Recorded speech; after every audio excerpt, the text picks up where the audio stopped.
করছি বাংলা বলছে। 2 বছরেরও বেশি সময় পার করে ঘরে ফিরলেন বীরভূমের অনুব্রত মণ্ডল ওরফে কেষ্ট।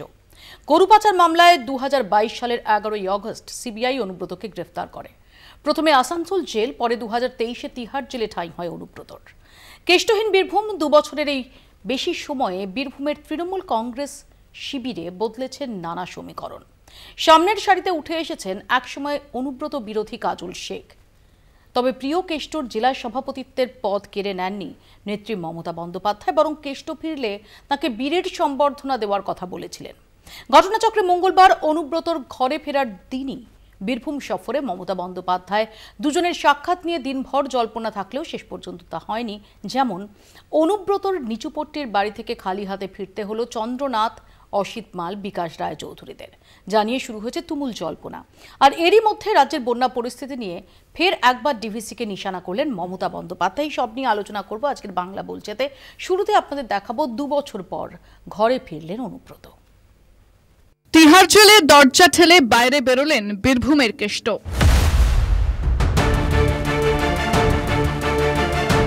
শেষ দেখা গিয়েছিল হুইলচেয়ারে বসে, ক্লান্ত, বিধ্বস্ত, হতাশ। সোমবার রাতে দেখা গেল কেষ্টর বদলে যাওয়া চেহারা। ওজন কমেছে, চুলের ছাঁটও খানিকটা বদলেছে, রঙও কি করা হয়েছে। হলুদ নীল টি শার্ট, কেষ্টর বয়স যেন অনেকটাই কমিয়ে দিয়েছে।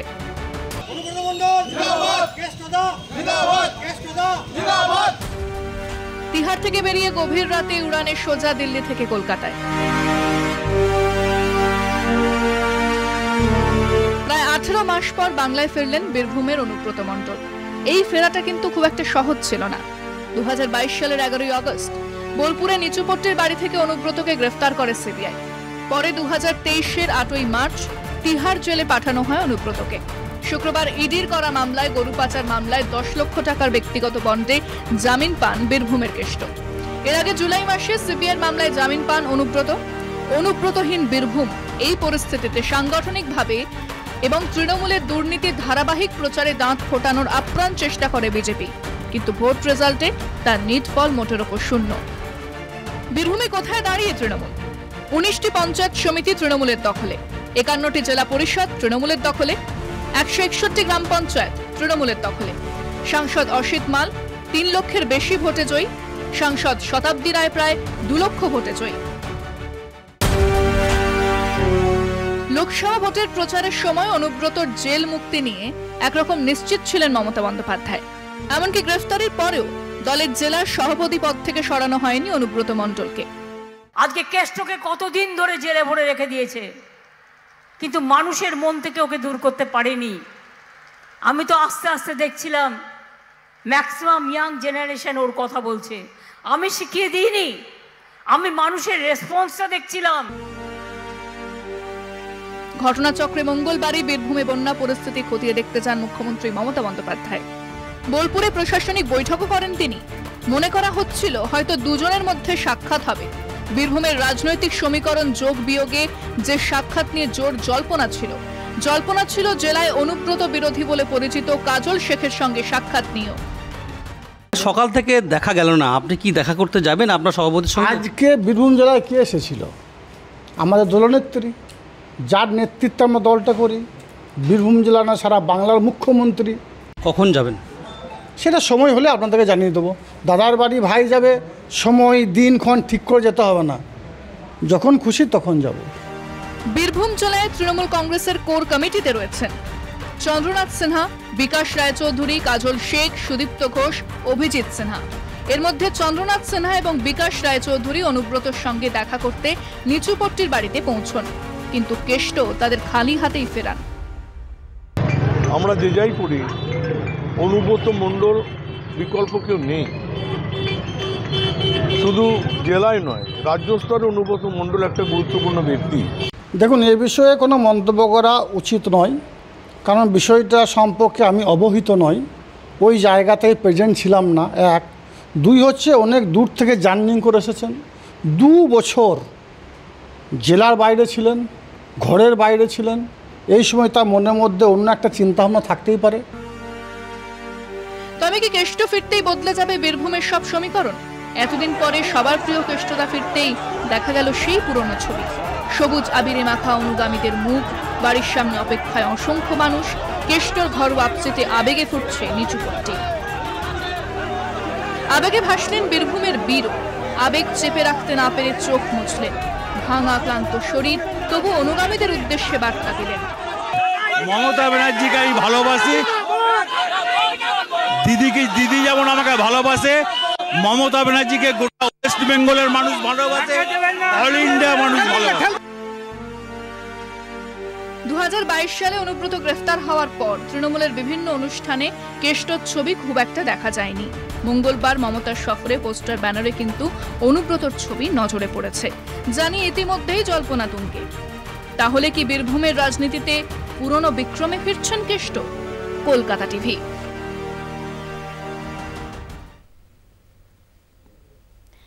এই মুহূর্তে আমাদের সঙ্গে রয়েছেন তৃণমূল কংগ্রেসের পক্ষ থেকে কৃষাণু মিত্র, পার্থ মুখোপাধ্যায় কংগ্রেসের পক্ষ থেকে রয়েছেন রাজনৈতিক বিশ্লেষক সাংবাদিক শঙ্খদীপ দাস, কিছুক্ষণের মধ্যেই বামেদের তরফ থেকে শতরূপ ঘোষ এবং বিজেপির পক্ষ থেকে সর্বরী মুখার্জি আমাদের সঙ্গে এসে যোগ দেবেন।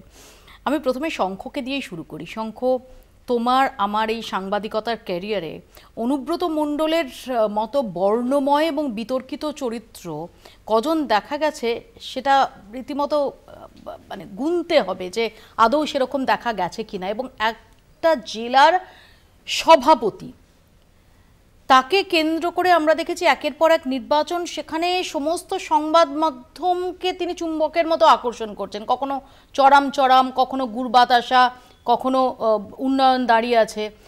এই 2 বছরেরও বেশি সময় বীরভূম ছিল কেষ্টহীন। সেখানে অনুব্রত মণ্ডলের ঘরে ফেরা এবং এই মুহূর্তে দাঁড়িয়ে যে ইকুয়েশন যদি দেখি, যদিও ঠিকই অনুব্রত মণ্ডল এতটা জার্নি করে এসেছেন, কিন্তু তা সত্ত্বেও চন্দ্রনাথ সিনহা, বিকাশ রায়চৌধুরী, অসিত মাল তাদের সঙ্গে দেখা না করা এবং কাজল শেখের না যাওয়া, এগুলো যে অত্যন্ত তাৎপর্যপূর্ণ বলার অপেক্ষা রাখে না।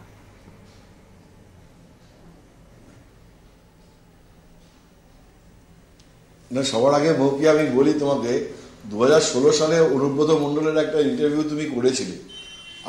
আমি এক্সপেক্ট করবো যে তুমি আবার একটা অনুব্রত মণ্ডলের ইন্টারভিউ করো, যে এই 2 বছর তিহার জেলে তার এক্সপিরিয়েন্স কেমন হলো। আমি খুব ইগারলি ওয়েট করে থাকবো মৌপিয়া তোমার সেই ইন্টারভিউ দেখার জন্য। আমি ডেফিনেটলি চেষ্টা করব শঙ্খ, থ্যাংক ইউ। একটা তো হচ্ছে যে হ্যাঁ সিরিয়াসলি আমি ওরকম বর্ণময় ইন্টারভিউ অনুব্রত মণ্ডলের আমি খুব কম দেখেছি। আমি খুব ফ্র্যাঙ্কলি তোমার প্রশংসা করেই বলছি। Thank you. আর এটা যখন তুমি বলছো তখন ইট মিন্স আ লট। যে অনুব্রত মণ্ডলেরও থ্যাংক ইউ। আমি আজকে যেটা দেখলাম যে অনুব্রত মণ্ডলের সঙ্গে দেখা করতে গেছিলেন অসিত মাল, কাজল শেখ, এরা সব দেখা করতে গেছিলেন, তিনি দেখা করেননি। তার মানে এটার মধ্যে একটা কোথাও একটা টানাপোড়েন একটা রয়েছে বলে আপাতভাবে মনে হচ্ছে। আরও একটা বড় ইন্টারেস্টিং ঘটনা মৌপিয়া, সেটা হচ্ছে যে আজকে ঘটনাচক্রে মুখ্যমন্ত্রী মমতা বন্দ্যোপাধ্যায় বীরভূম জেলাতেই ছিলেন। তিনি প্রশাসনিক বৈঠকে অনুব্রতর নাম যেন মুখে আনেননি, তেমনই শোনা যাচ্ছে যে তিনি মানে ঘরোয়া আলোচনাতেও অনুব্রত প্রসঙ্গ একবারে তোলেননি। এটা খুব সিগনিফিকেন্টলি আজকে তৃণমূলের পার্টির মধ্যে এবং সরকারের মধ্যেও স্বাভাবিকভাবে আলোচনা শুরু হয়েছে। তার কারণ হচ্ছে যে একটা স্বাভাবিক এক্সপেকটেশন তুমি যেমন বলছিলে যে অনুব্রত মণ্ডল পৌঁছতেই একটা জল্পনা শুরু হয়ে যায় কোথায় দিদির সাথে তার দেখা হবে কি হবে না। তো এইখানে আমার মনে হচ্ছে যে দেখো তৃণমূলও পুরো ব্যাপারটাকে মানে সেন্ট্রালি যে একটু জল মেপেই চলতে চাইছে। তার কারণ তুমি দেখো যে গত 2 বছরে যতবারই মুখ্যমন্ত্রী মমতা বন্দ্যোপাধ্যায় ভোটের সময় গিয়ে অনুব্রত মণ্ডলের প্রসঙ্গ তুললেও অভিষেক বন্দ্যোপাধ্যায় কিন্তু কখনোই অনুব্রত মণ্ডলকে বীরের মর্যাদা দেননি। 2 হচ্ছে যে 2 বছর তিনি তিহার জেলে কাটিয়ে জামিনে মুক্তি পেয়ে এসেছেন, কিন্তু তার বিরুদ্ধে যে অভিযোগগুলো সেগুলো কিন্তু রয়ে গেছে এবং সেগুলো দুর্নীতির অভিযোগ, সেগুলো এখনো কিন্তু তাকে নির্দোষ প্রমাণিত বলা যায় না। ফলে তিনি আজকে জামিনে মুক্তি পেতেই মুখ্যমন্ত্রী মমতা বন্দ্যোপাধ্যায় তার সঙ্গে কথা বলবেন, এটা সম্ভাবনা কমই ছিল বলে আমার মনে হয়। 3 নম্বর দেখো যে এই যে আরজি করের ঘটনাটা ঘটলো এবং তাতে আমরা দেখলাম যে স্বতঃস্ফূর্ত মানুষের যে একটা প্রতিবাদ, সেখানে একটা জিনিস বারবার উঠে এসেছে, সেটা হচ্ছে যে প্রায় 13 বছর 14 বছর একটা সরকার চলছে, সরকারের বিরুদ্ধে একটা স্বাভাবিক প্রতিষ্ঠান বিরোধিতা তৈরি হয় এবং সেখানে থ্রেট কালচারটা আলোচনায় চলে আসছে। কিছু এক শ্রেণীর তৃণমূল নেতার দুর্নীতি, তাদের আচরণ আলোচনায় চলে আসছে। ফলে গোটা পরিবেশটা কিন্তু একটা খুব নরম জায়গায় রয়েছে, ঠিক আছে, ফ্লুইড জায়গায় রয়েছে। সেইখানে অনুব্রত মণ্ডল অ্যাকচুয়ালি অনেকটাই একটা প্রতীকী হয়ে আছেন যে পশ্চিমবঙ্গের এই রাজনীতিতে একটা থ্রেড কালচারের সঙ্গে তাকে অনেকেই কিন্তু মিলিয়ে দেখতে চান। এই যে চড়াম চড়াম গুড় বাতাসা, কবিতা নিয়েছেন, খড়গ হাতে দাঁড়িয়ে আছে, উন্নয়ন, এটা ভাবা যায় তো ফলে অনুব্রত মণ্ডল কিন্তু এই যে অনেকেই সন্ত্রাসের অভিযোগ অনেক জায়গাতেই রয়েছে, কিন্তু অনুব্রত মণ্ডল যেন এই গোটা থ্রেড কালচারের একটা মুখ হয়ে গেছে। তো ফলে আজকে গোটা বাংলা জুড়ে যখন এই থ্রেড কালচার এই পরিবেশ, এই সংস্কৃতি নিয়ে যখন আলোচনা হচ্ছে, যখন সমালোচনা হচ্ছে, ঠিক তার সেই সময়টায় অনুব্রত মণ্ডলের সঙ্গে পার্টির অ্যাসোসিয়েট করাটা কতটা সমীচীন হবে আমার মনে হয় তৃণমূলের মধ্যেও এই ভাবনাটা রয়েছে। খুব গুরুত্বপূর্ণ পয়েন্ট তুমি দেখো যে অনুব্রত মণ্ডলকে ছাড়াই তৃণমূল পঞ্চায়েত ভোটে সুইপ করেছে এবং লোকসভা ভোটে যেখানে বিজেপি ভেবেছিল যে একটা বিশাল ডিভিডেন্ড পেয়ে যাবে অনুব্রত না থাকায়, কিন্তু তা হয়নি। এবং হিউজ মার্জিন, অসিত মালেও হিউজ মার্জিন, শতাব্দীরও হিউজ মার্জিনে তারা জিতেছে। ফলে অনুব্রত বা নো অনুব্রত, তৃণমূল কিন্তু অর্গানাইজেশনালি বীরভূমে খুবই স্ট্রং, ঠিক আছে। ফলে অনুব্রত মণ্ডল কিন্তু এখন একটা শুধু ধারণাতেই রয়ে গেছেন, একটা ধারণা। তার যে কার্যকারিতার জায়গাটা সেটা কিন্তু অন্যরা স্পেসটা নিয়ে নিয়েছেন। এই যে কোর কমিটি তৃণমূলের মমতা বন্দ্যোপাধ্যায় তৈরি করে দিয়েছেন 6 জনের কোর কমিটি, বা কাজল শেখ জেলা সভাধিপতি হয়েছে, এরা কিন্তু সেই স্পেসটা নিয়ে নিয়েছে এবং সাংগঠনিকভাবে তৃণমূলকে ওখানে কিন্তু তারা শক্তপোক্ত রেখেছেন বা রাখতে পেরেছেন এবং তারা কিন্তু লোকসভা ভোটের রেজাল্ট ডেলিভার করেছেন। তারপরে অনুব্রত মণ্ডলের প্রকৃতভাবে এখনো কতটা প্রয়োজনীয়তা রয়েছে সেটা একটা কোয়েশ্চেন। 2, অনুব্রত মণ্ডল নিজে কতটা ফিট। 2 বছর জেলে থাকার পরে আমরা দেখেছি তার আগের তার ছবি আর এখনকার ছবি একটা সামগ্রিকভাবে আপাতভাবে তাকে মনে হচ্ছে তিনি ভেঙে পড়েছেন, ঠিক আছে, কথায় কথায় কেঁদে ফেলছেন, তার ভেতরে একটা অভিমান আছে, দুঃখ আছে, সব দেখা যাচ্ছে। তো উনিও নিজে কতটা mentally fit, that is yet to be seen. একেবারে শঙ্কর, আমি আসবো। ইতিমধ্যেই দাঁড়িয়ে সবটা বলা যাবে না। ইতিমধ্যেই শতরূপ আমাদের সঙ্গে এসে যোগ দিয়েছেন। শতরূপ, ঘরে ফিরলেন অনুব্রত মণ্ডল, তোমার রিয়াকশন?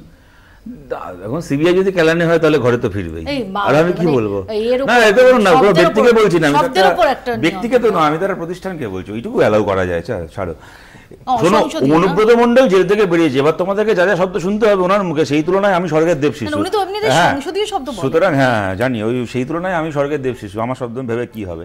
দেখো, আমি কয়েকটা কথা বলি। এক, যেটা শঙ্করদা যে কথাটা বললো, আমি একদম তার সঙ্গে একমত। তৃণমূল কংগ্রেসের যে রাজনীতিটা দাঁড়িয়ে, সেটা একটা সিস্টেমের ওপর দাঁড়িয়ে আছে, যে আমি পুলিশ থেকে শুরু করে বিভিন্ন ক্ষেত্রে এই যে কিছু লোককে প্রতিষ্ঠিত করে তাদেরকে দিয়ে এলাকায় ভোটটা করিয়ে নেব, সেখানে অনুব্রত মণ্ডল, ব্যক্তি অনুব্রত মণ্ডল যে সেখানে অপরিহার্য নয়, তার কারণ সেটা প্রমাণিত হয়েছে। এবং যে কারণেই হয়তো দেখবে তৃণমূল কংগ্রেসের এত নেতা, অত্যন্ত গুরুত্বপূর্ণ নেতা, সে অনুব্রত মণ্ডল হতে পারেন, সুদীপ বন্দ্যোপাধ্যায় হতে পারেন, তারা যখন গ্রেপ্তার হয়েছেন, ডেফিনেটলি তৃণমূল তার প্রতিবাদ করেছেন, মমতা বন্দ্যোপাধ্যায় প্রতিবাদ করেছেন। কিন্তু রাজীব কুমারের গ্রেপ্তারি যখন সিবিআই তার বাড়িতে গেল, যেভাবে রাস্তায় নেমে পড়ে বসে পড়ে গ্রেপ্তারিটাকে ঠেকালেন, তা কিন্তু নিজের দলের কোনো নেতার জন্য মমতা বন্দ্যোপাধ্যায় করেননি বা করার প্রয়োজন মনে করেননি। তার কিন্তু নিশ্চয়ই তৃণমূলের কাছে তার একটা ব্যাখ্যা থাকতে পারে, কিন্তু আমাদের কাছে ব্যাখ্যা এইটাই যে ওনার রাজনীতি বা ওনার পশ্চিমবাংলার ওপর দখলদারিটা ওনার দলের কোনো নেতাকর্মীর ভরসায় নয়, যেহেতু পুলিশের ওপর নির্ভর করে আছে, সেহেতু পুলিশের কনফিডেন্স যাতে ওনার ওপর থেকে সরে না যায়, সেইটা যেন তেন প্রকারে ওনাকে মেনটেন করতে হবে, সেটা ওনাকে নিশ্চিত করতে হবে। এক, দ্বিতীয় কথা হচ্ছে, এখানে উন্নয়ন দাঁড়িয়ে থাকা, তুমিও যেটা বললে যে শঙ্খ ঘোষের উদ্দেশ্যে, মানে শঙ্খ ঘোষকে জানিয়ে কবিতা লিখতে হয়েছিল, আমি খালি তোমাদেরকে এইটা মনে করাই যে দেখো, অনুব্রত মণ্ডল এই যে থ্রেড কালচার, এই থ্রেডটা দিয়েছিলেন কাকে? উনি কি সিপিএমকে থ্রেড দিয়েছিলেন? উনি কি কংগ্রেসকে থ্রেড দিয়েছিলেন? উনি কি বিজেপিকে থ্রেড দিয়েছিলেন? নিশ্চয়ই সেই ফুটেজ তোমাদের কাছে এখনও কলকাতা টিভির কাছেও আছে, সর্বত্র অ্যাভেলেবেল। মঞ্চে দাঁড়িয়ে বলছেন যে বীরভূমের, না, পুলিশকে তো বলেছেন গাড়িতে বোমটম মারতে হবে, পঞ্চায়েত ভোটকে নিয়ে বলছেন যে লোকে বাড়ি থেকে ভোট দিতে বেরোবে, দেখবে পাড়ার মোড়ে উন্নয়ন দাঁড়িয়ে আছে, ভোট না দিয়ে বাড়ি চলে যাবে। অর্থাৎ ওনার থ্রেটের কিন্তু লক্ষ্য ছিল সাধারণ মানুষ, বীরভূমের সাধারণ মানুষ, এদের মধ্যে হয়তো অনেকে বুথে গেলে তৃণমূলকেই ভোট দিতেন। উন্নয়ন বলতে সরকারের করা উন্নয়নও তো মিন করতে, দেখো, সরকারের করা উন্নয়ন তো রাস্তার মোড়ে দাঁড়িয়ে থাকে না। এবং দেখো, আমি বলতে, দেখো, এটাকে নিয়ে মজা করা যায়, কিন্তু আমার মনে হয় যে এই মজাগুলো করতে করতে যেন কিছু লোক প্রশ্রয় না পেয়ে যায়। অনুব্রত মণ্ডলকে নিয়ে আমরাও অনেক মজা করি, সবই করি, কিন্তু কখনো যেন মানে এদের পাপগুলো এই আপাত মজায় ঢেকে না যায়, এইটা কিন্তু সবার স্বার্থে আমাদের দরকার।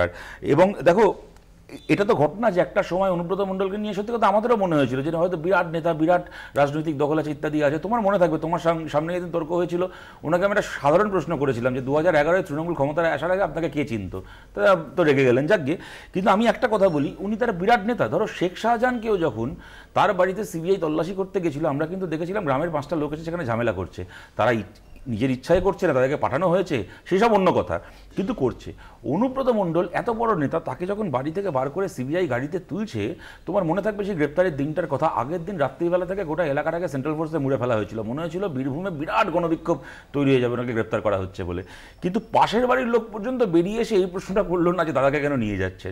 অতএব এনাদেরকে যে বিরাট জননেতা হিসেবে দেখানো হয়, এনারা কি সত্যি জনগণের ভালোবাসায় জননেতা, নাকি পুলিশ আছে, সিস্টেম আছে আমার সঙ্গে, তাই এনারা ভয় দেখিয়ে জয় করেছেন, ভয়ের বিনিময়ে, থ্রেটের বিনিময়ে এনারা জননেতা, সেইটাও কিন্তু একটু আমার মনে হয় ভেবে দেখার দরকার আছে। আমি আসবো শতরূপ, আমি ইতিমধ্যে সর্বরিদি আমাদের সঙ্গে এসে যোগ দিয়েছেন। আমি কৃষাণুর কাছে আসবো, যে কৃষাণু, যে মমতা বন্দ্যোপাধ্যায় যে অনুব্রত মণ্ডল নিয়ে বলেছিলেন যে বীরের সম্বর্ধনা দেওয়া হবে অনুব্রত মণ্ডলকে, ঘটনাচক্রে আজকে যখন অনুব্রত মণ্ডলের ঘর ওয়াপসি হচ্ছে, সেই সময় মমতা বন্দ্যোপাধ্যায় তিনি ওই জেলাতেই, বীরভূমের মাটিতেই। কিন্তু এখনো পর্যন্ত আমরা বীরের সম্বর্ধনা তো দেখলাম নাই, বরং আমরা দেখলাম যে চন্দ্রনাথ সিনহা থেকে বিকাশ রায়চৌধুরী থেকে অসিত মাল যারা দেখা করতে গিয়েছিলেন, তাদের সঙ্গে দেখা করলেন না অনুব্রত মণ্ডল, এবং কাজল শেখ ঠাড়ে ঠোড়ে বুঝিয়ে দিলেন যে এই মুহূর্তে অন্তত তিনি যাচ্ছেন না বা যাওয়ার চেষ্টা করেননি। আমি জানি না, কাজল শেখের বক্তব্য তোমরাই শোনালে, আমি অন্তত এটাতে উপনীত হলাম না যে উনি যাচ্ছেন না এরকম কিছু বললেন। আমি এটা স্পেকুলেশন হতেই পারে, আমার একটা স্পেকুলেশন, তোমার আলাদা স্পেকুলেশন। কিন্তু আমার বিষয়টা যেটা মূল বক্তব্য সেটা হচ্ছে যে মুখ্যমন্ত্রী এই কথাটা কাদের উদ্দেশ্য করে বলেছিলেন, তাকে বীরের সম্মান দিয়ে আমরা আনবো, উনি বলেছিলেন, আমাদেরকে বলেছিলেন যারা আমরা কর্মী, তৃণমূল কংগ্রেসের কর্মীদের উদ্দেশ্যে বলেছিলেন বীরের সম্মান। কর্মীরা পথে নেমেছেন। আজকে কলকাতা এয়ারপোর্ট থেকে বীরভূম অবধি পুরো রাস্তা জুড়ে এবং বীরভূমে আমরা দেখেছি আজকে ওনার বাড়ির সামনে মানুষের ঢল নেমেছে, তৃণমূল কর্মী সমর্থকদের, এমন সাধারণ মানুষের ঢল নেমেছে। আর এখনো অবধি তুমি যেগুলো দেখালে, যা যা শুনলাম, তার ভিত্তিতে এই 2 বছর আগের চিত্রটা কি ছিল? 2 বছর আগে এই অভিযোগ, কখনো ওনার বডিগার্ডের 300 কোটি টাকার সম্পত্তি, অনুব্রত মণ্ডলের একটা চালকল থেকে 20-25টা চালকল, তারপরে কি ট্রাকের না ট্রান্সপোর্টের ব্যবসা, এইগুলো তো ভাসানো হয়েছিল।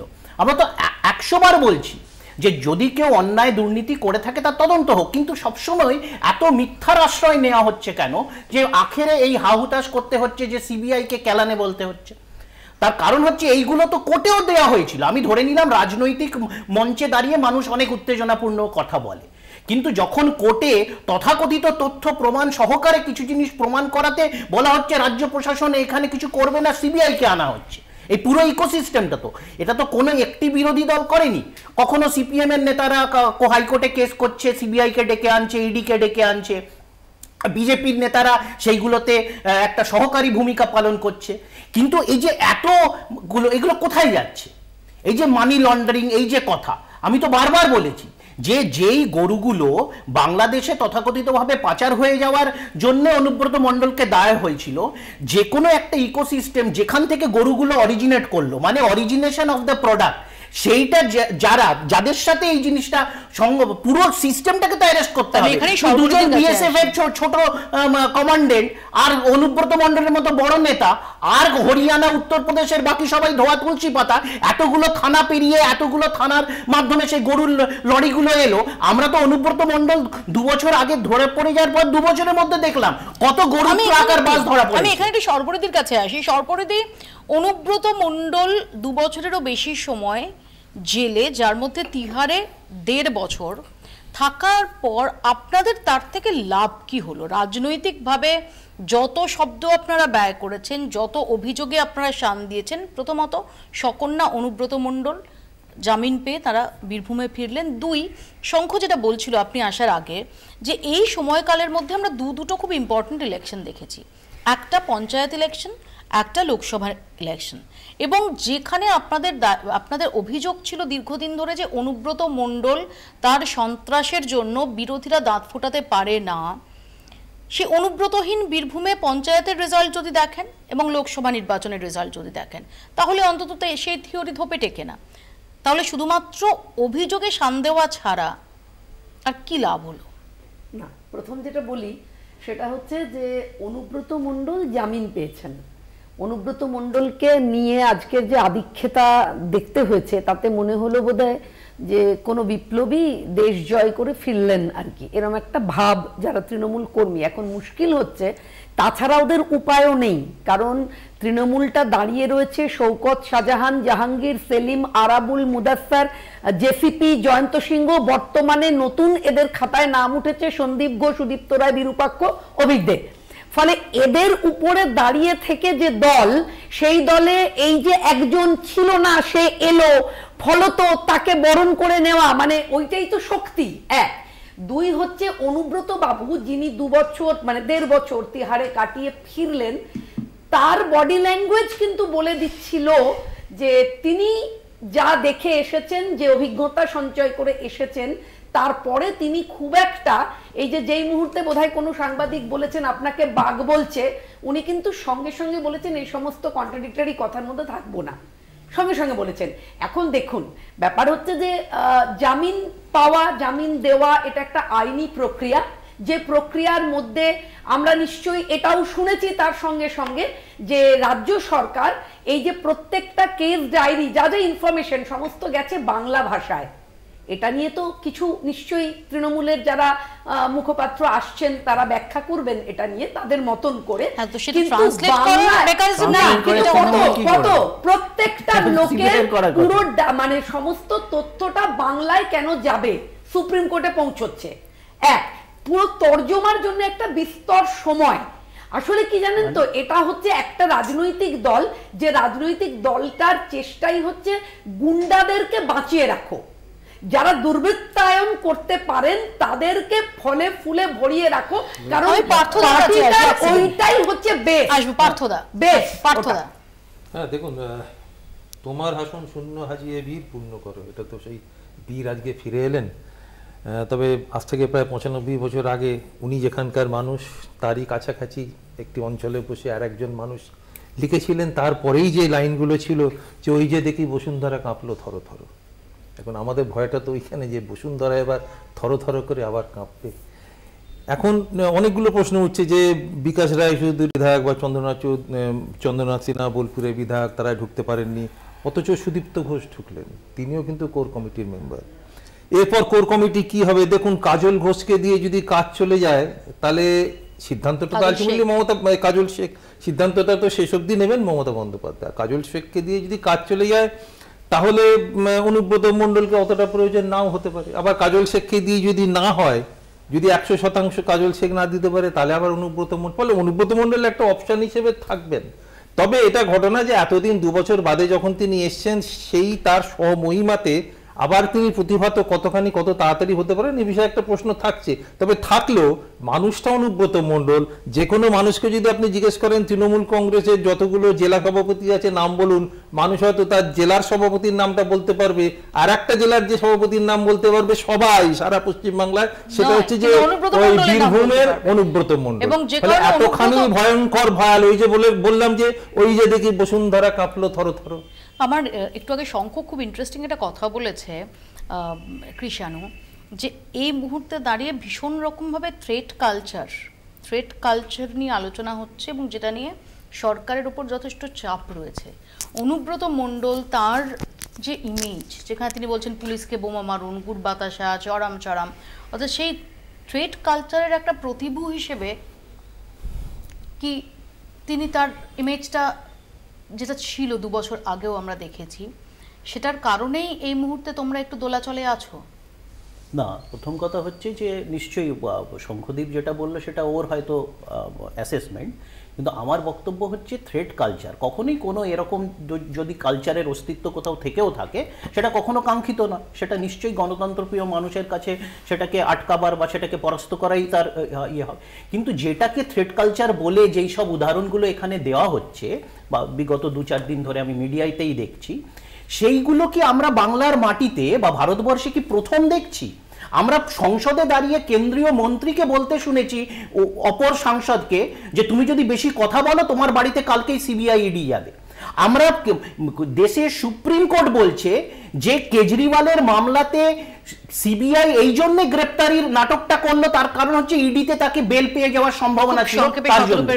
এইগুলো কি থ্রেট কালচার? আর 34 বছর বাবা বলে থ্রেট কালচারটা কি হলো? প্রথম কথা হচ্ছে যে অনুব্রত মণ্ডলকে বীর বলেছে তৃণমূল, তাতে অসুবিধা কিছু নেই, কেননা দেখুন আমাদের কাছে যেরকম ভগৎ সিং বীর, সেরকম তো ব্রিটিশের কাছে জেনারেল ডায়ার বীর, যে জালিয়ানওয়ালাবাগে গুলি চালাতে বলেছিল। আমাদের কাছে সিরাজউদ্দৌলা বীর, কিন্তু ব্রিটিশের কাছে তো রবার্ট ক্লাইভ বীর। সুতরাং এতে কোনো অসুবিধা নেই, তৃণমূলের কাছে ডেফিনেটলি অনুব্রত বীর হতেই পারে।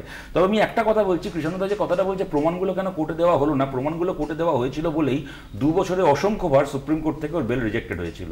এমনি এমনি হয়নি, এমন নয় যে অনুব্রতকে যেদিন গ্রেপ্তার করা হয়েছিল তারপরে প্রথম শুনানিটা পরশুদিন হলো। অসংখ্যবার বেল রিজেক্ট হয়েছে এবং তাকে এই কারণেই হয়েছে প্রমাণগুলো দেওয়া হয়েছে বলে। এবার সর্বরিদ্ধি যে কথাটা বললেন কেস ডায়েরি, উনি একটু ভুল বললেন। রাজ্যের সরকারের কোনো কেস ডায়েরি পাঠানোর ব্যাপার নেই, গ্রেপ্তার করেছিল সিবিআই। কেন কিসের ট্রান্সলেশনের সমস্যা জানেন? ভাবলে হাসি পায়, কপাল ঠুকতে ইচ্ছে করে ভারতীয় গণতন্ত্রের নামে। ও যে জবানবন্দি দিয়েছে অনুব্রত এবং এই পরে যে গতকাল যাকে চাল এনামুল, যে জবানবন্দি দিয়েছে বাংলায় দিয়েছে, বাংলার জবানবন্দি নাকি ইংলিশে ট্রান্সলেট করা যাচ্ছে না বলে ট্রায়াল শুরু করা যাচ্ছে না, 2 বছর জেলে রেখে তার জন্য বেল দিয়ে দেওয়া হলো। মৌপিয়া একটা কথা বলো তো, তুমি বলো শঙ্কদা বলো, কথাটাকে অন্যভাবে নিও না। 2 বছর চাকরি করে সমস্ত মাইনে জড়ো করলে 50 কোটি টাকা হবে, 100 কোটি টাকা হবে, 150 কোটি টাকা হবে? হবে না তো। তোমরা তো নাম করা সাংবাদিক।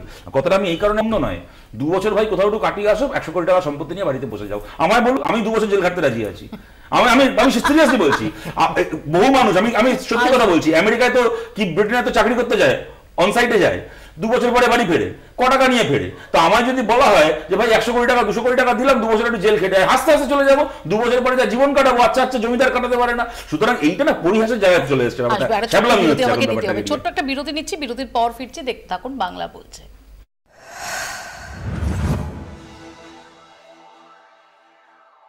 বীরভূমে বন্যা পরিস্থিতি নিয়ে প্রশাসনিক বৈঠক, মুখ্যমন্ত্রীর ডিভিসিকে কড়া তোপ মমতার।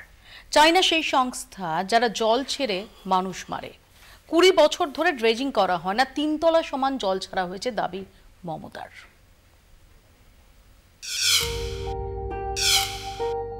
কোথাও কোমর জল তো কোথাও বুক, রাস্তা না নদী বোঝার উপায় নেই। চলছে নৌকা, নষ্ট বিঘার পর বিঘা চাষের জমি।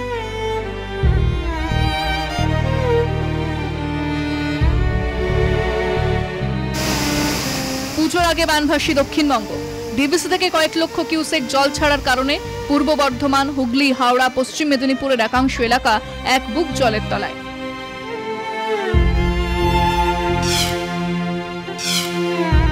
ভয়াবহ বন্যা পরিস্থিতিতে ঘুম উড়েছে বাংলার। বিঘার পর বিঘা জল থই থই, চাষের জমিতে নষ্ট ফসল, বহু কাঁচা পাকা বাড়িও জলের তোড়ে ভেসে গিয়েছে গবাদি পশু, মৃত্যু হয়েছে 28 জনের। এত বড় প্রাকৃতিক বিপর্যয়ের দায় কার? সত্যি কি প্রাকৃতিক দুর্যোগ নাকি ম্যানমেড বন্যা? 13 সেপ্টেম্বর নিম্নচাপের একটি অক্ষরেখা ঝাড়খণ্ড বরাবর তৈরি হয়। নিম্নচাপের কারণেই তুমুল বৃষ্টিতে ভেসে যায় ঝাড়খণ্ড। বৃষ্টি এবং ডিভিসির ছাড়া জলে ভাসে পূর্ব বর্ধমান, পশ্চিম বর্ধমান, বীরভূম, বাঁকুড়া, হাওড়া, হুগলি, পূর্ব মেদিনীপুর, পশ্চিম মেদিনীপুর। কেন কেন্দ্রীয় সরকার ডিভিসি ড্রেজিং করবে না, ডিসিলটেশন করবে না? ডিভিসির জলে কেন বাংলা ডুববে? আমি জানতে চাই, আমরা কৈফিয়ত চাই। রাজ্যের এই পরিস্থিতির জন্য প্রথম থেকে ডিভিসিকেই দুষছেন মুখ্যমন্ত্রী মমতা বন্দ্যোপাধ্যায়। তুঙ্গে কেন্দ্র রাজ্য সংঘাত। প্রধানমন্ত্রীকে 2 বার চিঠি লিখলেন মুখ্যমন্ত্রী। পাল্টা চিঠি লেখে কেন্দ্রীয় জলশক্তি মন্ত্রক। চিঠিতে কেন্দ্রীয় জলশক্তি মন্ত্রী CR পাতিল জানান, রাজ্য সরকারের প্রতিনিধিদের সঙ্গে আলোচনা করেই 50% কমিয়ে জল ছাড়া হয়েছে। এই পরিস্থিতিতে ডিভিসির সঙ্গে সম্পর্ক ছিন্ন করার কথাও বলেন মমতা। ডিভিসির উপর নির্ভর করেন, আবার ডিভিসিকে সঙ্গে সম্পর্ক কাট আপ করবেন বলেছেন। আমি আপনাকে চ্যালেঞ্জ করছি, আপনি যদি মুখ্যমন্ত্রী হয়ে বলে থাকেন আজকে বিকেলের মধ্যে ডিভিসির সঙ্গে সম্পর্ক ছিন্ন করুন, রাজ্যের 8টা জেলা অন্ধকারে ডুববে। রাজ্যের একাধিক জেলার ছবি একই। বন্যা পরিস্থিতি সরেজমিনে জেলায় জেলায় সফর মমতার। নিজে দেখভাল করছেন ত্রাণ বন্টন থেকে প্রশাসনিক ব্যবস্থার খুঁটিনাটি। কেন্দ্র রাজ্যের চাপানোতরের মধ্যেও ডিভিসিকে আক্রমণ করতে ছাড়েননি মুখ্যমন্ত্রী। 4 লক্ষ কিউসেক মেট্রিক কিউসেক টন তারা জল রাখতে পারত, আর আজকে 20 কোথায় নেমে এসছে, রাস্তার সমান নেমে এসছে। 20 বছর ধরে ড্রেজিং করে না, ডিসিলটেশন করে না, ফলাক্কায় করে না, মানুষ জলে ডুবিয়ে মারে। মমতা বন্দ্যোপাধ্যায় একটু হাওড়া বাঁকুড়ার দিকে যান না, ওখানে গিয়ে দেখবেন তার সোনার টুকরো ভাইদের কর্মকাণ্ড। ইরিগেশন দপ্তর যে বাঁধ তৈরি করে সেখানে তৃণমূলের ট্যাক্স দিতে দিতে এমন অবস্থায় পৌঁছে যায় যে শেষ পর্যন্ত মাটি দিয়ে বাঁধ তৈরি করা ছাড়া আর কোনো পথ থাকে না। দয়া করে মানুষের বিপদে রাজনীতি না করাই ভালো। আজকে ডিবিসি জল ছেড়েছে, যদি অন্যায় করে থাকে নিশ্চয়ই সেটা তদন্ত হওয়ার দরকার। এবং ডিবিসি কেন জল ছাড়লো, আপনার দুজন অফিসার ওখানে থাকা সত্ত্বেও তাদের অজান্তে জল ছেড়েছে কিনা সেটা তাহলে আপনি বলুন পরিষ্কার করে। ত্রাণ বন্টন নিয়েও বেশ কিছু জায়গায় শুরু হয়েছে চাপানোতর। এই পরিস্থিতিতে ফের দুর্যোগ ঘনাচ্ছে বঙ্গোপসাগরে। আগামী 48 ঘন্টার মধ্যে বৃষ্টির সম্ভাবনা। বহু নদী এখনো বিপদসীমার ওপর দিয়ে বইছে। আগের বানভাসী পরিস্থিতি এখনো সামাল দেওয়া যায়নি। এর মধ্যে ফের নিম্নচাপ। হাওয়া অফিসের পূর্বাভাস চিন্তা বাড়াচ্ছে রাজ্যবাসীর। কলকাতা টিভি। আমাদের সঙ্গে এই মুহূর্তে সরাসরি রয়েছেন ডিভিসির অবসরপ্রাপ্ত এক্সিকিউটিভ ডিরেক্টর সত্য ব্যানার্জি। সত্যবাবু, একটু আপনার কাছে আমি জানার চেষ্টা করব যে এইবার যেভাবে বানভাসী হয়েছে দক্ষিণবঙ্গের বিস্তীর্ণ এলাকা, সত্যি কি এটাকে এড়ানো যেতে পারত? টেকনিক্যালি আমি যদি একটু আপনার কাছে বোঝার চেষ্টা করি।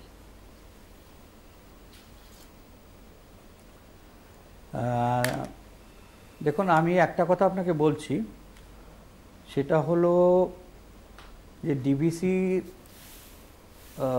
যে টোটাল যে নদীটা, দামোদর নদীটা, এটা 541 কিলোমিটার লেংথ। তার মধ্যে আমাদের কন্ট্রোলটা আছে মাইথন পাঞ্চেত ড্যামে, কন্ট্রোলটা আছে 250 মিটার লেংথ অবধি।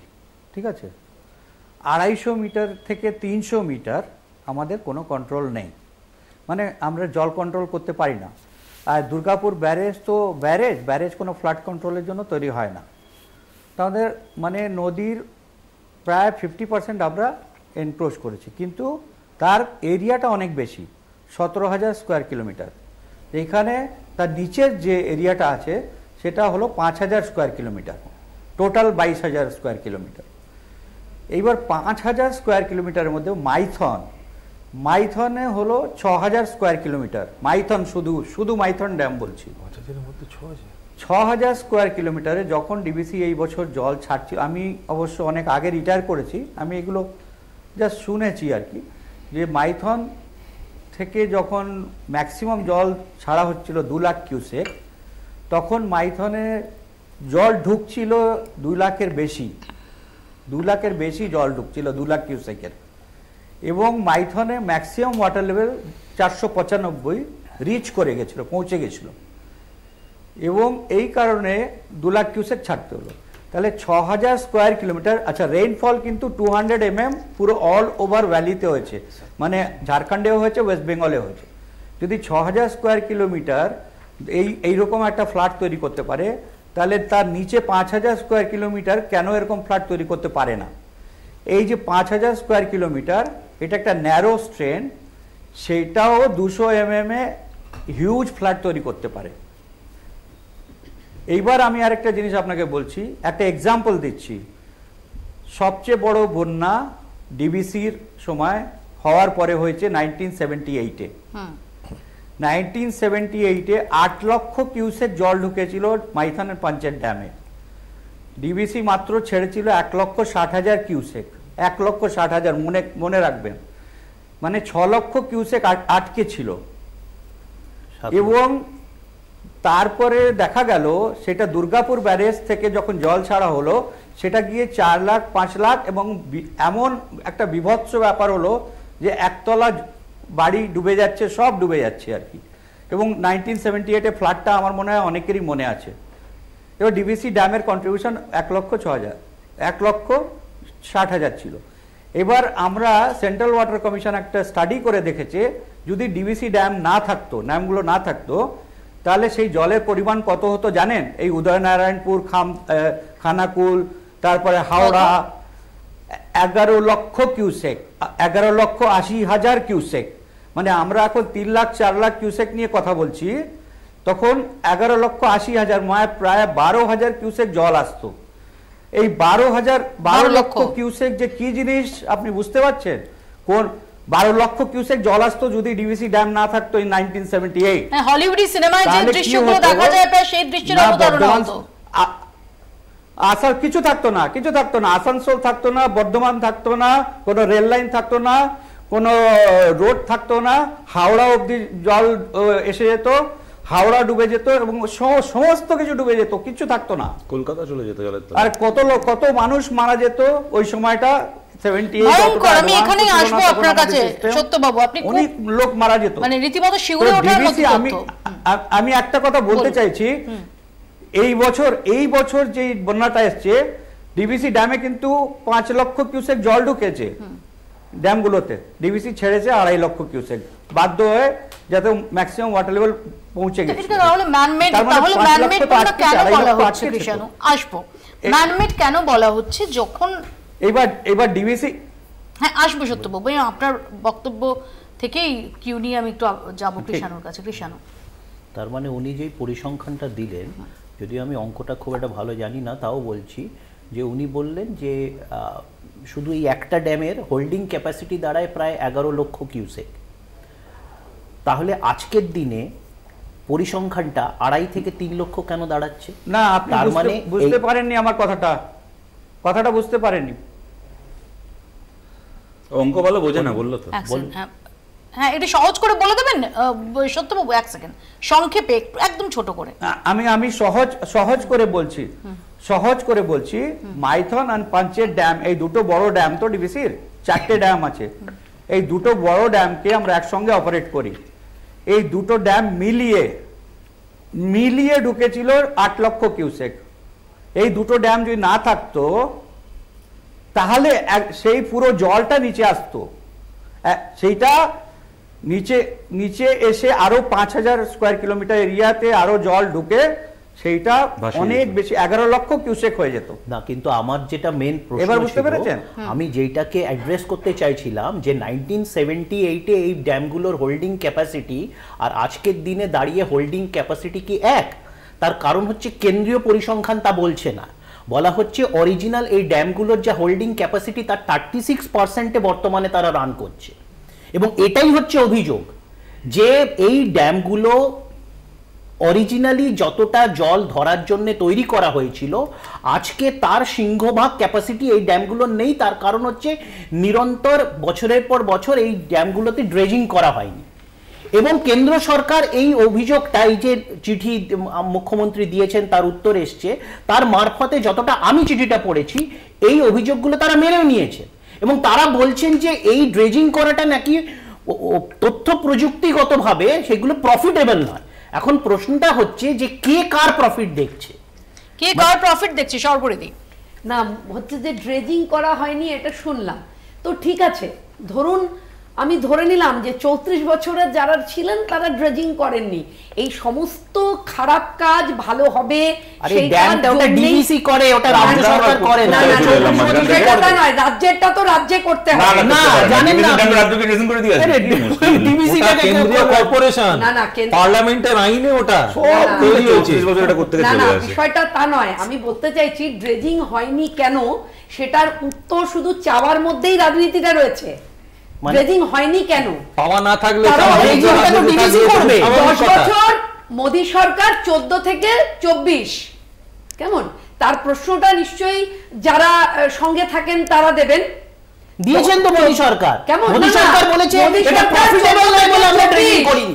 78 সালে ড্রেজিংটা প্রফিট দেখছে মোদী সরকার, যেমনি প্রফিট না হলে ট্রেনের স্টেশন বন্ধ করে দেয়, ট্রেন লাইন বন্ধ করে দেয়, ট্রেনের প্যাসেঞ্জার ট্রেনগুলোকে বন্ধ করে দিচ্ছে, প্রফিটেবল নয়। আমার কথা হচ্ছে মোদী সরকারকে নিয়ে কথা হচ্ছে 78 সাল থেকে এই আলোচনাটা চললো, শুরু তো হলো 78 সাল থেকে। সর্বদাই বলছি যে অটল বিহারী বাজপেয়ীকে কি বিজেপি থেকে এক্সপেল করে দিলেন? না আমি সেটা বলছি না, মানে বাজপেয়ী সরকারটাও আছে কিন্তু তার মধ্যে 6 বছর না, সে কিন্তু মোদি অনেক ভালো দেখায় না। না না আগেও আমরা শুনিনি মোদির মুখে, কিন্তু অটল বিহারী বাজপেয়ীর কার্যকালটাকে বিজেপির বলে আমি সেটা বললাম না, আমি বলতে চাইলাম যেটা সেটা হচ্ছে এই যে 78 এটা মোদি বলেছেন, এটা আপনি বলেন মানে সত্যদা বললেন, তাহলে ড্রেজিং এর বিষয় নিয়ে যখন কথা হচ্ছে তো তখন এই যে সময়কালটা, সেই সময়কালটাতে না হওয়ার জন্য পুরোটা গিয়ে বিজেপি সরকারের উপরে ফেলা হচ্ছে। কেন 78 এর যে ড্রেজিং এর প্রয়োজনীয়তা 2024 এ তার থেকে অনেক বেশি, তার কারণ হচ্ছে ইতিমধ্যে 45 বছর পার হয়ে গেছে। আমি একটু শতরূপের কাছে আসি, কারণ শতরূপ যদি আমরা মনে রাখি তাহলে আমরা দেখবো যে প্রায় 2 দশকেরও বেশি সময় আগে যখন একবার বানভাসী হয়েছিল, 2000 সালে যখন বানভাসী হয়েছিল দক্ষিণবঙ্গ, সেই সময় তখন মমতা বন্দ্যোপাধ্যায় যিনি বিরোধী নেত্রী ছিলেন, তিনি এই ম্যানমেড বন্যার থিওরি তিনি সামনে এনেছেন। একদম ঠিক কথা। তো পশ্চিমবাংলার বন্যা সবসময় ম্যানমেড, এটা আমাদের বুঝতে হবে। আজকেও ম্যানমেড, সেদিনও ম্যানমেড ছিল, কিন্তু খালি ম্যানগুলো পাল্টে যায়। যখন মমতা বন্দ্যোপাধ্যায় কেন্দ্রের মন্ত্রী থাকবেন তখন হচ্ছে রাইটার্স বিল্ডিংয়ে যে ম্যানেরা থাকবে তাদের ম্যানমেড, কেমন? আর উনি যখন আবার পশ্চিমবাংলার মুখ্যমন্ত্রী হয়ে যাবেন তখন দিল্লিতে যে ম্যানেরা আছে সেই ম্যানগুলোর ম্যানমেড। বাকি রাজ্য এক, প্রতিবেশী রাজ্য এক, ডিভিসি এক, নদীনালা খালবিল সব এক, ম্যানগুলো খালি পাল্টে যাবে। এই হলো প্রথম কথা।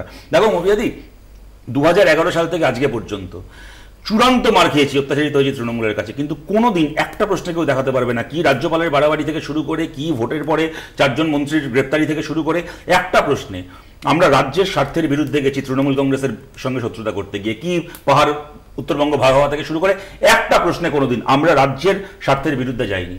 আজকে মমতা বন্দ্যোপাধ্যায় যে কথাগুলো বলছেন না, একজন মুখ্যমন্ত্রীর কাছ থেকে এই কথাগুলো শুনতে খুব খারাপ লাগে। আপনি বলছেন আপনি ডিভিসি থেকে বেরিয়ে আসবেন, ডিভিসি থেকে আমাদের রাজ্য 5000 মেগাওয়াট বিদ্যুৎ পায় বছরে, আপনার বাড়ির রান্নাঘর থেকে তৈরি হবে বিদ্যুৎগুলো এরপর থেকে। আপনি মাইথন ড্যাম বন্ধ করে দেবেন, ডিভিসি বন্ধ, দুর্গাপুরের ড্যাম বন্ধ করে দেওয়া হবে। স্বাধীন ভারতের জেনে রাখো প্রথম অ্যাক্ট হচ্ছে ডিভিসি অ্যাক্ট 1948, যে অ্যাক্টের দ্বারা পশ্চিমবাংলাকে বিদ্যুৎ দেওয়া হয়েছিল। আজকে ডিভিসির হেডকোয়ার্টারটা কলকাতায় আছে বলে কয়েক হাজার কোটি টাকা জিএসটি রিটার্ন, এই যে মমতা বন্দ্যোপাধ্যায় জিএসটির কথা বলেন না, কয়েক হাজার কোটি টাকা জিএসটি রিটার্ন পশ্চিমবঙ্গ পায়, জিএসটি শেয়ার পায়, যে টাকাটা চলে যাবে ঝাড়খণ্ডে যদি আজ ডিভিসি থেকে পশ্চিমবাংলা বেরিয়ে আসে। আপনি দাঁড়িয়ে বলে দিচ্ছেন ডিভিসি থেকে বেরিয়ে আসবেন। আমি এত হিসাব তথ্যের মধ্যে যাচ্ছি না, সাধারণ বুদ্ধি। তোমার ড্যাম আছে এই অবধি তোমার ড্যামের জল আসছে, এত অবধি জল আসছে, ড্যাম খুলবে না, তুমি ড্যাম খুলতে দেবে না। এর কেন না, ড্যাম খুললে ওপারটা ভেসে যাবে। এরপরে যখন জলটা ড্যামটাকে ভেঙে এবারে চলে আসবে তখন আর 23,000 কিউসেক আসবে না, তখন 23 লক্ষ কিউসেক আসবে। অর্ধেক পশ্চিমবাংলা চিরকালের জন্য বঙ্গোপসাগরের তলায় চলে যাবে, তোমাকে আমাকে সহ, কলকাতা টিভি স্টুডিও সহ। এটা কোনো ছেলে মানুষ না হলে কেউ কথা বলতে পারে? এবং ডিভিসি জল ছাড়ে না, জল ছাড়ে সেন্ট্রাল রিভার ওয়াটার কমিশন, যেখানে পশ্চিমবাংলার প্রতিনিধি আছে। উনি বলছেন ঝাড়খণ্ড জল ছেড়েছে, ঝাড়খণ্ডের মুখ্যমন্ত্রীর পিতৃপুরুষের ক্ষমতা আছে, ইচ্ছে মতো ডিভিসি থেকে জল ছেড়ে দেয়, হয় কোনোদিন? সুতরাং আমি জাস্ট আমার লাস্ট কথাটা বলছি, আজকে কেন্দ্রের সরকারের যেরকম ড্রেজিং নিয়ে 100 বার সমালোচনা আছে, সমালোচনা প্রাপ্য, হাজার কথা বললেও সর্বরিদের আগে মিথ্যা করতে পারবেন না, তেমন মৌপিয়াদি ড্রেজিং আমাদের রাজ্যের নদী নালা খাল বিলের হয় না, বরং সেগুলোকে ভরাট করে রিয়েল এস্টেট তৈরি করা হয়। যে কারণে ডিভিসি থেকে জল আসার পরে, ড্যামগুলো থেকে জল আসার পরে, যে জল কিনা পশ্চিমবাংলাকে বাঁচানোর জন্যই জল ছাড়াটা জরুরি, তারপরও এখানকার নদী নালা খাল বিল সেই জলগুলোকে অ্যাবজর্ব করতে পারে না। তার কারণটা হচ্ছে এখানকারও নদী নালা খাল বিল ড্রেজিং না হয়ে বন্ধ। গোটা পশ্চিমবাংলায় তোমাকে বলছি মৌপিয়াদি, ক্যামেরা নিয়ে তোমাকে অত যেতে হবে না, সুন্দরবনের ওখানে যাও, এই যে নদী বাঁধ টেকে না কেন, বন্যা হয় কেন? একটা নদী বাঁধ গত 10 বছরে 12 বছরে সংস্কার হয়, নদী বাঁধের টাকা 100 দিনের কাজের টাকা এরা মেরে খেয়েছে। হ্যাঁ, এখন বিষয়টা হচ্ছে যে এইটা কিছুটা অংশে এটা ঠিক, যেহেতু এই ডাউনস্ট্রিমের যে সব খালগুলো আছে এইগুলো ড্রেজিং দরকার, কিন্তু আমার প্রশ্নটা হচ্ছে যে যেই টাকার অভাব বা প্রফিটেবিলিটি কোয়েশ্চেন রেজ করে কেন্দ্রীয় সরকার এত বড় একটা ডিভিসির মতো প্রজেক্ট, যেখানে কেন্দ্রের এত বড় স্টেক আছে, এবং পশ্চিমবাংলা যে বিদ্যুৎটা নেয় সেটা তো আর ফ্রিতে নেয় না, সেটার জন্য পয়সা দেওয়া হয়। তো সুতরাং এই অঞ্চলে বিদ্যুৎটাকে অন্য জায়গায় নিয়ে যাওয়াটা তো কোনো মানে বিজনেস মডেল দাঁড়ালো না। আমাকে দেখতে হবে যেরকম ডাউনস্ট্রিমে খাল বিল এইগুলোকে ড্রেজিং করাটাও দরকারি, সেটা যদি কোথাও না হয়ে থাকে সেটাও আন্তরিকভাবে রাজ্য প্রশাসনের দেখা উচিত। আবার এই ড্যাম সংক্রান্ত ব্যাপারটা শুধুমাত্র পশ্চিমবাংলার ঘাড়ে ফেলে দিলে চলবে না।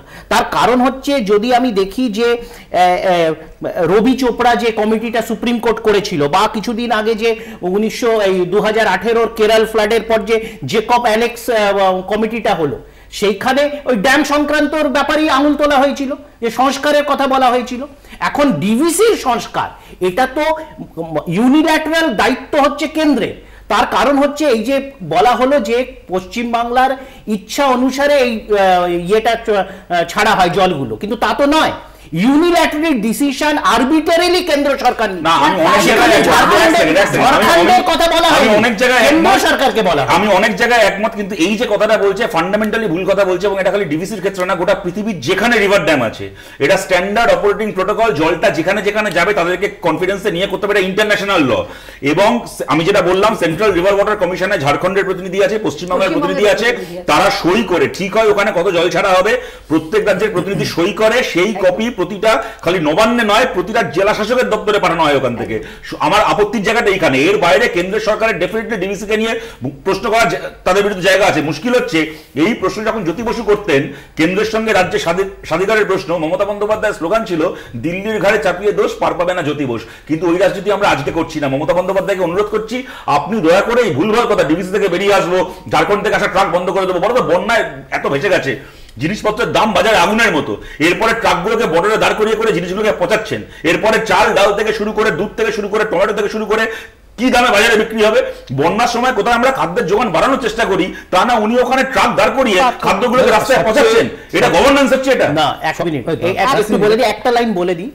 মুখ্যমন্ত্রী বলেছিলেন বন্যার বা জলের যে স্তরের যে অবস্থা ছিল সেই দিন এই ট্রাকগুলো যদি ন্যাশনাল হাইওয়ে দিয়ে আসতো অনেকগুলো সোয়েপ অ্যাওয়ে হয়ে যাওয়ার সম্ভাবনা ছিল। সেটাই প্রশাসনের ইনপুট ছিল মুখ্যমন্ত্রীর কাছে, তার বেসিসেই উনি বলেছিলেন। এবং এই ট্রাকগুলো অ্যালাউ করার জন্য এক্সট্রা প্রিভেন্টিভ মেজার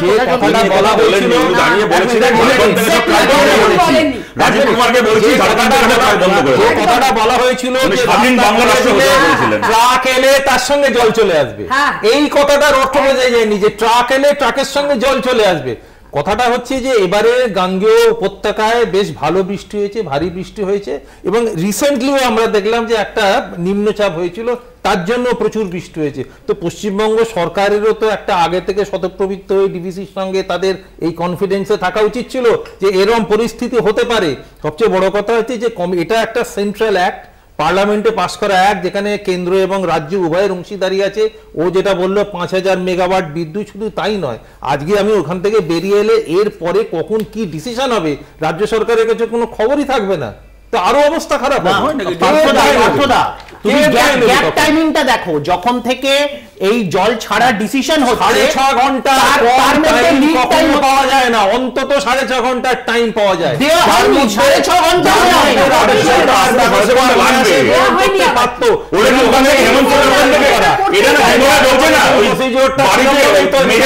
জল পড়ে গেলে যেরকম ভাবে ওয়াইপার দিয়ে পরিষ্কার করা হয়, হেমন্ত সোরেন ওখান থেকে দাঁড়িয়ে ওয়াইপার দিয়ে জল বলে খেলছিল। এখন 6.5 ঘন্টা তো লাগবেই রে ভাই, জলটা আসতে দেরি হয়নি আবার, মানে অন্তত 6.5 ঘন্টা টাইম পাওয়া যায়। এটা স্ট্যান্ডার্ড অপারেটিং প্রসিডিউর। সত্যবাবু যিনি আমাদের মানুষকে রিহ্যাবিলিটেট করতে হবে সেটা পর্যাপ্ত নয়। যিনি এই বিষয়ে আমি দেখছি উনি স্মিত হাসছেন। সত্যবাবু প্লিজ। না হাসছি না, আমি দু একটা কথা বলতে চাই, প্লিজ একটু শুনুন। বলুন।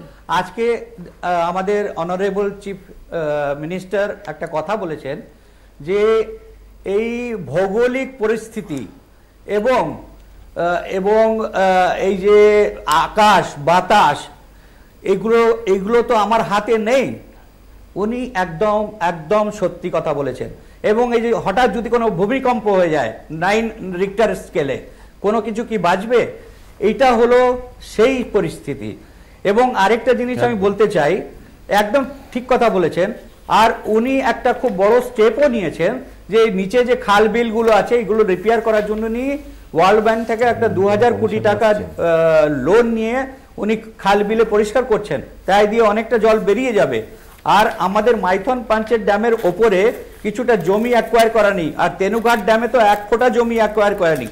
সেই জমিটা যদি অ্যাকোয়ার করা হয়, আমি বলছি যে ডিভিসির জন্য কোনো ফ্লাড হবে না ইন ফিউচার। কারণ আজ অবধি ম্যাক্সিমাম রিলিজ হলো 3 লক্ষ কিউসেক। এইবার আরেকটা জিনিস জেনে রাখুন, যেটা মিসগাইডেড হচ্ছে লোকে, সেটা হলো ঘাটালে কিন্তু ডিভিসির জল ঢোকে না। ঘাটাল এবং ফারাক্কাটাও ডিভিসির আন্ডারে নেই। ঘাটালে ডিভিসির জল ঢোকে না, ফারাক্কাটাও ডিভিসির আন্ডারে নেই। ওটাও সেন্ট্রাল গভর্নমেন্টের আন্ডারে, ডিভিসির সঙ্গে ওটার কোনো লিঙ্ক নেই। ওটা গঙ্গার ওপরে ফারাক্কা ব্যারেজটা, এনটিপিসি। ওইখান থেকে গঙ্গা ডাইভার্ট হয়েছে, একটা বাংলাদেশে যাচ্ছে একটা স্ট্রিম। এনটিপিসিও নয়, নদীগুলোই কেন্দ্রের এখতিয়ার। এনটিপিসি ওখান থেকে জল নেয়, ওটা ফারাক্কা ব্যারেজ একটা আলাদা অর্গানাইজেশন, ওটা সেন্ট্রাল গভর্নমেন্ট আন্ডারে, কিন্তু আমাদের সঙ্গে কোনো লিঙ্ক নেই।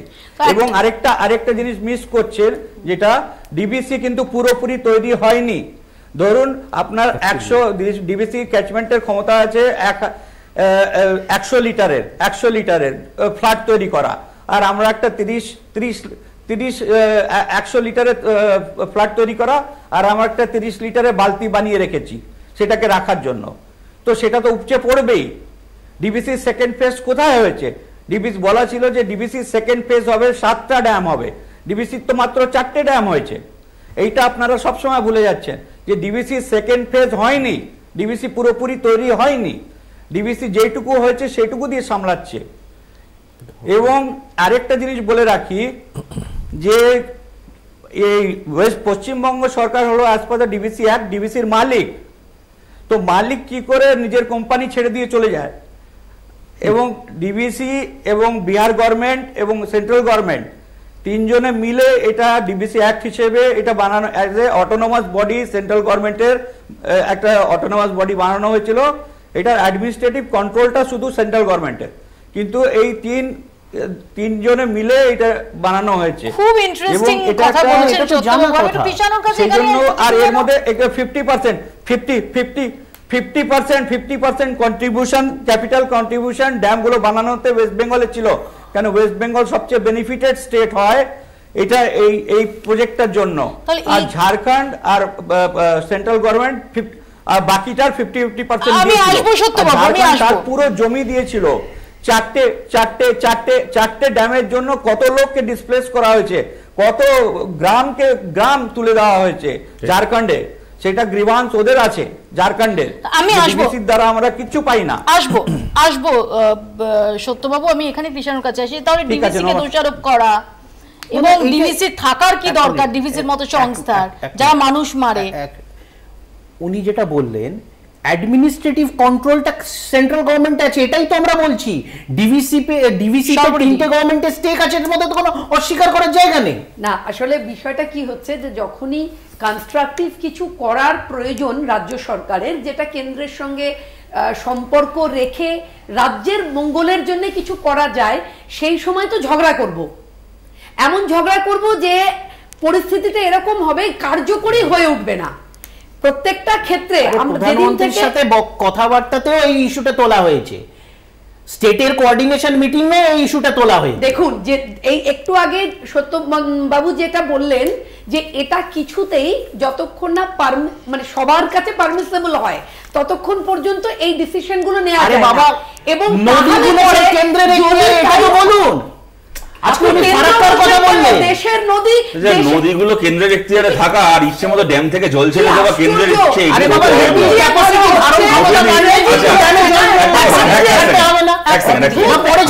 যে কথাটা তখন বলছিলাম যে শেষ এক লাইনে বলছি, পঞ্চায়েতে আমাদের তো বাড়ি তৈরি থেকে শুরু করে রাস্তা তৈরি হাজারটা দুর্নীতি নিয়ে কথা হয়। যেহেতু সাধারণভাবে ড্যাম থেকে একটু দূরে জনবসতি হয়, মানুষ তো ড্যামের উপর গিয়ে থাকে না একেবারে অকুপেন্সি ছাড়া, সেহেতু ড্যাম নির্মাণে, বাঁধ নির্মাণে পশ্চিমবাংলার দুর্নীতি নিয়ে না তুলনামূলকভাবে কম আলোচনা হয়। আমি যেটা বলছিলাম, তুমি যদি যাও দেখলে চোখে জল আসে, বিশেষ করে বর্ষাকালটায় স্কুলের ছোট ছোট বাচ্চা 1 মাস 1.5 মাস স্কুল বন্ধ থাকে। গ্রামে বাঁধ মেরামতটা তখন একটা গোটা গ্রামের কাজ। ছোট ছোট বাচ্চা 1-1.5 মাস স্কুলে না গিয়ে মাথায় করে ওইটুকু বাচ্চা ঝুড়ি নিয়ে সারা মানে মাথা থেকে পা পর্যন্ত কাদায় মাখামাখি, তুমি আলাদা করে কাউকে চিনতে পারে না। বাবা মার সাথে গিয়ে ওখানে মাটি দিচ্ছে বাঁধ মেরামতের জন্য, যে কাজটা করার কথা পঞ্চায়েতে সরকারের টাকায়, টাকাগুলো সমস্ত খেয়ে বসে তৃণমূলের নেতারা। উনি যে ঘাটালের বন্যার কথা বললেন, যেটা বললেন যে ডিবিসির জন্য তো ঘাটালে বন্যা হয় না, আমি 100 বার এই কথাটা ঠিক যে রাজ্যের সঙ্গে কেন্দ্রের কোঅর্ডিনেশনে যদি কোথাও খামতি থেকে থাকে এবং সেখানে যদি কেন্দ্রের সরকারের কোনো হাই হ্যান্ডেডনেস থাকে 100 বার তার বিরুদ্ধে কথা বলতে হবে। কিন্তু কেন জলটা অ্যাবজর্ব করতে পারছে না? জল ছাড়া হয় পশ্চিমবাংলার ক্ষতির জন্য নয়, জল ছাড়া হয় পশ্চিমবাংলাকে বাঁচানোর জন্য। যদি জলটাকে না ছাড়া হয় তাহলে বাঁধ ভাঙবে, পশ্চিমবাংলা সমুদ্রের তলায় চলে যাবে। অনেক বড় ডিজাস্টারের মুখোমুখি পড়তে হবে। বিষয়টা হচ্ছে যে চিত্রটার কথা শতরূপ বলল, সেই চিত্রটা আগের থেকে এখন কমেছে। যে বাচ্চা ছেলেকে মেয়েকে স্কুলে যাওয়ার জন্য আজকে এই চিত্রটা যেটা ও বর্ণনা করলো, এটা আজ থেকে 10 বছর আগে যে চিত্রটা ছিল তার থেকে রাস্তাঘাট হোক, আজকে খালবিল উন্নয়ন হোক, 10 বছরে ভালো হয়েছে। তো সুতরাং আগের পরিস্থিতি 20 বছর আগে 25 বছর আগে মানুষের এই দুর্দশা ছিল, এখন পরিস্থিতিটা আমূল পরিবর্তন হয়েছে বলবো না, অনেক অর্থে আগের থেকে উন্নত। ছিল ওই ব্যাপারটা কি হলো, ওই তখন ম্যানমেড বাংলার আর এখন ম্যানমেড দিল্লির, ওইটা নিয়ে কিছু থিওরি নতুন? হলদে পলিগুলো উঠছে, সাদা পলি উঠছে না, তো সাদা পলি জমছে, হলদে পলিগুলো উঠছে, বিক্রি হচ্ছে ওগুলো। হলদিয়া বন্দরের নব্যতা, রাজ্য এবং কেন্দ্রের যৌথ প্রজেক্ট। হলদিয়া বন্দরের নব্যতা কমতে কমতে ড্রেজিং না হয়ে এমন জায়গায় পৌঁছেছে এখন হলদিয়া বন্দরে জাহাজের ডাক শোনা যায় না আজকাল। নব্যতা ড্রেজিং না হওয়ার সমস্যা একটা এমন সমস্যা, কি কেন্দ্র কি রাজ্য উভয়েরই এখানে কার্যকর ভূমিকা নেওয়ার দরকার রয়েছে। কিন্তু উনি আজকে বন্যার যে আজব ব্যাখ্যাগুলো দিচ্ছেন আর দিয়ে বলছেন আমি ডিভিসি থেকে বেরিয়ে আসবো, এইটা কোনো মুখ্যমন্ত্রীর অধিকার নেই। বাংলার ওটা তৃণমূলের টাকায় নয়, বাংলার মানুষের টাকায় ডিভিসি তৈরি হয়েছে। আপনার ইচ্ছে বেরিয়ে আসবে। আমি বলছি যেটা আমাদের খাল, এটা আবার এটা মানে অনুরোধ রইল পশ্চিমবঙ্গ সরকারের কাছে যে পশ্চিমবঙ্গ সরকারেরও এখানে অন্তত 1/3 সমান অংশীদারিত্ব আছে বিহার এবং ঝাড়খণ্ডের সঙ্গে, এবং কেন্দ্রীয় সরকারের সঙ্গে মিলে তাদের কমিটি সিদ্ধান্ত নিয়ে সর্বসম্মতিক্রমে এটা হয়, অন্তত 6.5 ঘন্টা টাইম পাওয়া যায়। এছাড়া অন্য কথা যেটা বলা হচ্ছে এটা আদপেই সত্য নয়, এটা শুধুমাত্র রাজনীতিকরণের জন্য বলা হচ্ছে। এটা করবেন না, পশ্চিমবঙ্গ ডিবিসিতে থাকুক, কেন না হলে পশ্চিমবঙ্গের আরো ক্ষতি হবে। আমাদের সময় একদম 6.5 ঘন্টা থেকে 1 কোটি মানুষকে সরিয়ে রিহ্যাবিলিটেট করা যায়।